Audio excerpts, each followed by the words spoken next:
Hey everyone, just wanted to touch upon something tonight. When we start to reminisce or think about the narcissist that was in our life, right? We start to project onto them the love that we had for them as the love that they had for us. But you have to realize what you misconstrued as love was considered the shared fantasy. I'll say it again, the shared fantasy, because a narcissist doesn't have the capability of loving anybody. That's why they're narcissistic. They don't even love themselves. So how could you love somebody when you don't love yourself? So within that shared fantasy, you're getting all this admiration and just feeling great, right? Because it's a shared fantasy. The reason why they're giving you everything in the very beginning with the love bombing is because they think you fulfill and fill those shoes to fulfill their fantasy, right?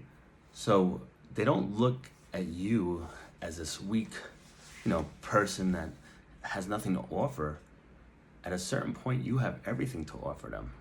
That's why it's called a fantasy. You fulfill their fantasy.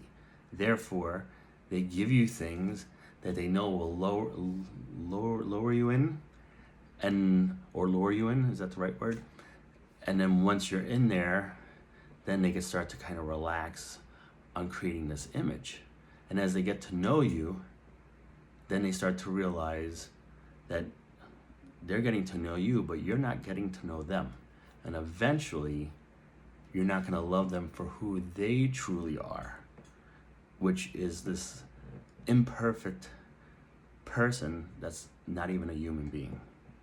And what I mean by that is somebody is not fully human if they have no remorse and no empathy for anybody. If they can't feel anything for you outside of their shared fantasy, remember, it's a reciprocal relationship for them. So the more they give you, the more you give them, the more the fantasy continues. But once they start getting tired of creating this grandiosity of an act, a grandiose act, the mask starts to fall off. Once the mask starts to fall off, you start to see their true colors. And then once you start to respond negatively to those true colors, you no longer see them as perfect, which they've pretended to be the whole time. And remember, nobody's perfect. But once you get to see their true selves, which is their false self, and their ugly version of them, which is not the perfect version that they've wheeled you in with, then they start to lash out. And then they start to belittle you. Then they start to gaslight. Then that's when they start to cheat and do other things behind your back, because they're always doing things behind your back. In the beginning, they might be obsessed with you, but remember, they usually have different sources of supply. That could be inanimate objects too, or other people. But once the fantasy is over for them, so is the honeymoon stage for you. And then that's when everything starts to go downhill. And then you hold on to this shared fantasy of this idealized person that never existed because they were just a reflection of you. And now you want that person back, but that person never existed to begin with. And that's the part that is very difficult for people to comprehend. That person was a mirage. They did not exist. Remember, every person that they tried to be with relationship-wise or they encounter, they put on a different mask that matches that person. Or if you think of their face just being a mirror, any person that they face, they give that reflection back. So that person that you so-called fell in love with never existed. And they know that. And they hate you for falling in love with that person. And remember, it's all about them. So when you start to think about the past of how amazing it was in the beginning, that person was a complete illusion. It's somebody that they conjured up and created just for you. So, who do you miss? Who's this person that you have all these fond memories of? We don't know. Because the only thing you know is that person that changed so drastically never really existed. So you're in love with the fantasy that ended, that became a horror show. And it is a horror show. It's never going to change. It's never going to be the same again. Oh, they might breadcrumb you and take you back, and act sweet because they don't want to lose you until they secure their new supply. But you're never anything to them, because remember, what they do and say to you and how they hurt you, it doesn't bother them. This is a reflex. Like I said before, go to the doctor's office, they had that rubber mallet and hit you in the knee, and your knee jerks. And your legs relax, they hit the knee, it jerks. Everything with them is a reflex. So they don't even have you in their mind as being something that feels or cares or loves or has empathy or compassion, because they don't have that within themselves. And it sounds horrific, but this is what I've learned on many levels from many experts. And some of these people are starting to notice that for themselves. What they think is feeling and caring is all cognitive. It's not coming from a place where a human being normally has it, because they're damaged. Why is it a personality disorder? Because their personality has changed and it's not coming back, not in this lifetime. So when you're holding on to this person in your heart, that hoping you could get them back, who are you getting back? That person never existed. So it's something to think about, because when you really accept things for what they truly are, you'll be able to start to loosen your grip and let go. And only till you let go will you be able to move on. And once you come to this radical acceptance of that person never really existing, besides a shell, because that's what they are, a shell. Inside, they're not made up of the same stuff that you are, and it's sad to say, but I've learned this over and over again. Your kindness will not cure them. You can't change how they are. Everything with them is a protective mechanism against their fragile ego that hasn't developed out of childhood, which is usually past the age of probably like 6 years old. Most of them act in a very immature way. There was somebody say, oh, they act like 2-year-olds with temper tantrums. If you're an adult and you could be aware of something and you could pause and think and respond instead of react, you're a mature adult. They don't do that. They react in such a way where it's total chaos, total abuse, and total disregard for you. So if somebody could act like that on a regular basis, how could they have any empathy? How could they care about you? Because the whole thing is when they're projecting onto you and they're raging, they just want to hurt you, because that makes them feel good. Because what I used to hear in the past is when I was really hurt was like, she would laugh or she would giggle or have a smirk on her face. And it's like, well, why are you laughing? You just hurt me. Well, maybe now you know how I truly feel within myself. And then you're just like, that's crazy. And it is. Because even when you're hurting from them, their validation also is that you still have no clue how deeply I hurt within.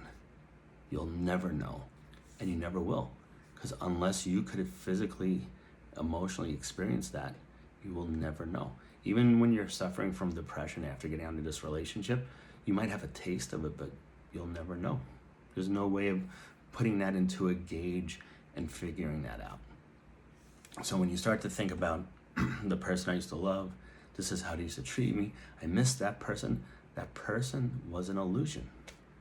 This is the hardest thing for us to really put together in our mind, because we're like, well, I was real, I shared everything with them, I loved them, I felt this, I felt that. Yes, you did, but they didn't. They're not capable of doing that. Yeah, but I remember this. It's like, that's fine that you did, but you're projecting. As long as you project, you won't heal, because you're going to look at everything from your own viewpoint. And when you could see how they actually view things, you'll go, holy shit. If I knew this, I would have been able to let go a long time ago. And this is the hardest part for most people, because everything we do, we look from our point of view, our experience, our understanding, our feelings, our past experiences. With them, everything is reactionary.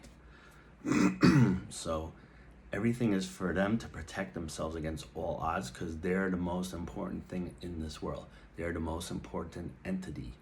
You're not. You will never be.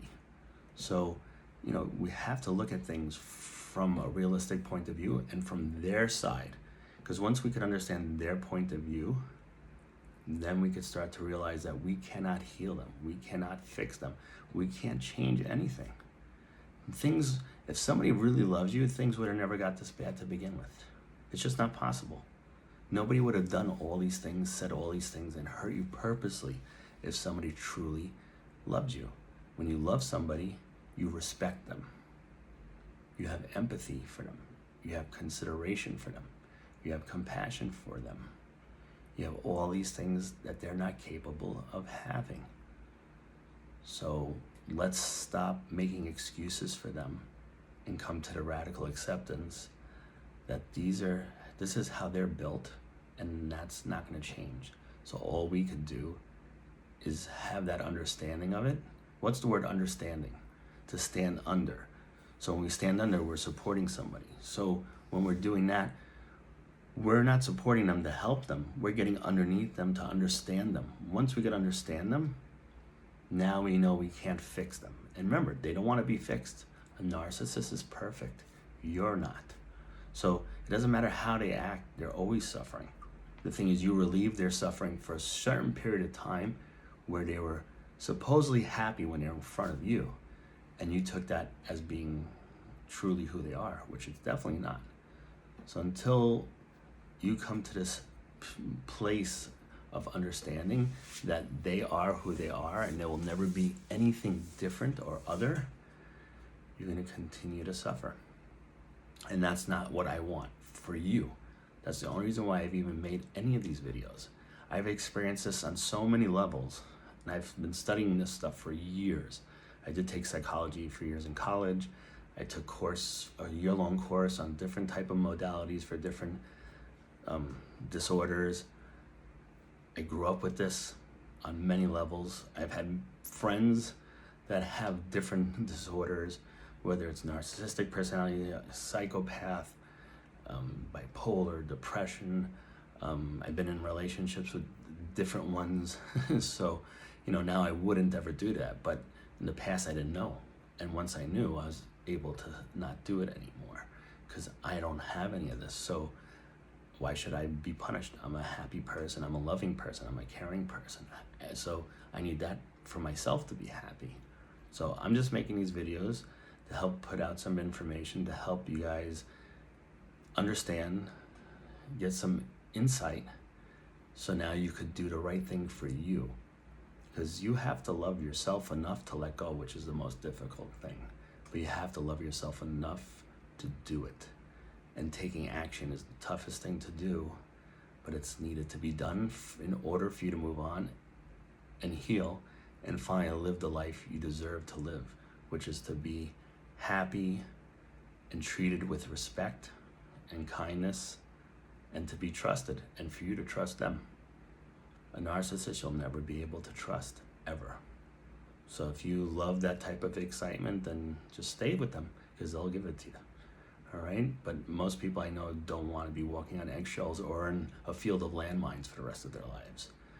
Okay, so hopefully some of this stuff rang a bell, might have triggered you a little bit, but everything's coming from my heart to actually try to help you guys, because I'm just doing this to put this stuff out there because I have, unfortunately, a ton of experience with this. So hopefully you take this information and make it work for you the best way that it can. All right, thank you, everybody. Have a good night.